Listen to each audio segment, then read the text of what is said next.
Neat coaching లో number 1 Sri course lights Narendra గారి సారథ్యంలో తెలుగు రాష్ట్రాల్లో విజయవాడలో ఒకే ఒక బ్రాంచ్ తో అందరికంటే అత్యధికంగా 3 ఏళ్లలో 3000 మెడికల్ సీట్ల track record. Neat short term course లో చేరండి, డాక్టర్ కలు నెరవేర్చుకోండి. మార్చి 18 నుండి క్లాసులు ప్రారంభం. Sri course light Vijayawada. Phone 9848218888. అందరికీ జేబీఎం. నేను Rajesh Mahasen. Welcome to Mahasen media. పీ గన్నవరం ఆల్రెడీ చంద్రబాబు నాయుడు గారు అనౌన్స్ చేసేసిన సీట్ ని బీజేపీ వారు వచ్చి ఎలాగ అడుగుతారు? ఆ 94 సీట్లు లేనివి అడిగారు మిగతాయన్ని. కానీ పీ గన్నవరం మాత్రం ఆల్రెడీ అనౌన్స్ చేసిన సీట్ ఎందుకు అడుగుతున్నారు అని ఫోన్లో. అయితే ఇది ఈ రోజు మొదలైంది ఏం కాదండి. ఏ రోజు అయితే చంద్రబాబు నాయుడు గారు నా పేరు అనౌన్స్ చేశారో అదే రోజు పీ గన్నవరం నియోజకవర్గంలో ఒకరిద్దరు పెత్తందారులు లేదు రాజేష్ అయితే కుదరదు, తెలుగుదేశం పార్టీలోనే వేరే ఎవరికి ఇచ్చినా పర్లేదు అని చిన్న హెజిటేషన్ మొదలుపెట్టారు.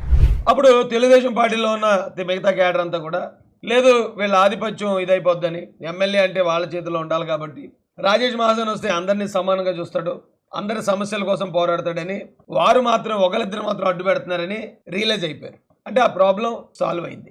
తర్వాత ఇది జనసేన కేటాయించాలి ఈ సీట్ అని మొదలుపెట్టారు. ఎక్కడా లేదు అది.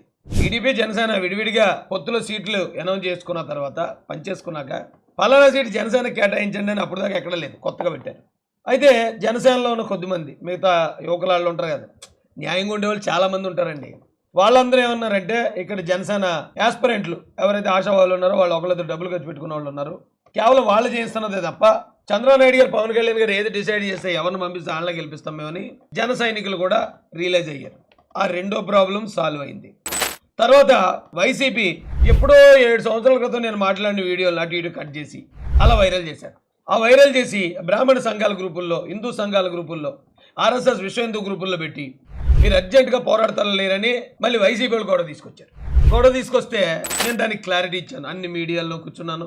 బ్రాహ్మణ సంఘాలకి నేను చెప్పాల్సింది చెప్పాను, హిందూ సంఘాలకి చెప్పాల్సింది చెప్పాను, ఆ మాటలు ఏ పరిస్థితుల్లో మాట్లాడానో చెప్పాను. తర్వాత అవి ఎవరన్నా మనసు నొచ్చుకుంటే నేను అపాలజీ కూడా అడిగాను. సో ఆ మూడో సమస్య కూడా సాల్వ్ అయింది. ఇప్పుడు నాలుగో సమస్య, బీజేపీ అడుగుతుందట టికెట్ అని. ఒక్క పీ గన్నవరం టికెట్ కోసం ఒక సామాన్యుడిని ఎన్ని సమస్యలను సాల్వ్ చేసి రాగలనండి? రాజేష్ మహాసేన్ ఎమ్మెల్యే అవ్వాలని కోరుకునేది ఎవరంటే ఒకటి నారా చంద్రబాబు నాయుడు గారు, పవన్ కళ్యాణ్ గారు, రెండు సామాన్య ప్రజలు.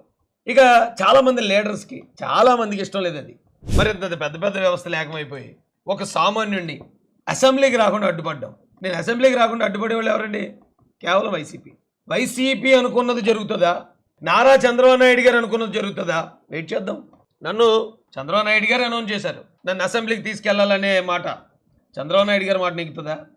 నన్ను అసలు పోటీలోనే ఉంచకూడదు అనే వైసీపీ మాట నెగ్గుతుందా?